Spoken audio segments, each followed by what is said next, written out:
sura ni ya 23, mstari nitasoma wa 43. Neno la Mungu kutoka Injili ya Luka mtakatifu sura ya 23 mstari wa 43. Yesu akamwambia, amini nakwambia, leo hivi utakuwa pamoja nami peponi.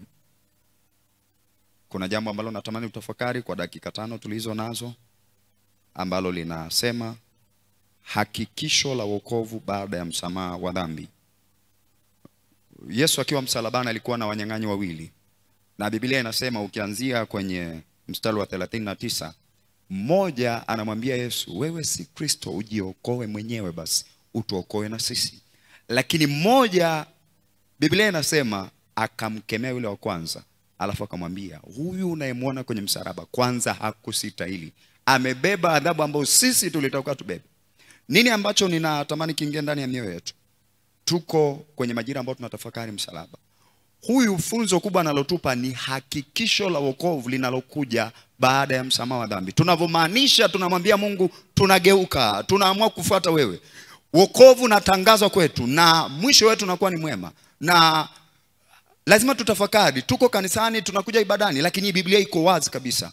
Hatupati wokovu kwa kuja kanisani, lakini tunaupata wokovu kwa kukiri msamaha wa dhambi, kwamba sisi ni wenye dhambi. Na muda mwingine mazingira yanaweza katudanganya. Tunaweza tukaona tumezungukwa na vitu ambavyo saa nyingine hata havitukumbushi kuomba toba, lakini hatujui mwisho wetu.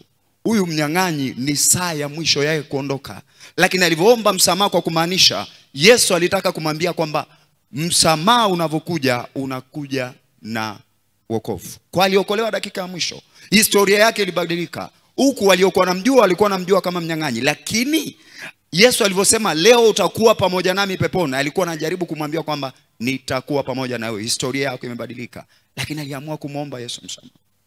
Na wakati nasoma kwenye ile eneo nilipata shida. Yesu alitoa onyo, akasema hivi, kuna urahisi mkubwa sana wa watoza ushuru na makahaba kuingia kwanza kwenye ufalme wa mbinguni. Na wakati Yesu anasema, alikuwa anazungumza akiwa hekaluni Yerusalemu. Kwa hiyo inawezekana kabisa tukaa tunaitwa kwa jina la Kristo, tunaingia kanisani, lakini kama hatujaamua kugeuka tukamwambia Yesu, tunajua kazi yako ya msalaba uliyofanya, tunatamani tuishi maisha unayotaka tuishi, mwisho wa siku tunaweza tukaishia pabaya. Na ndio maana Biblia inasisitiza, mwanzo wetu sio shida sana, lakini tunamalizaje safari?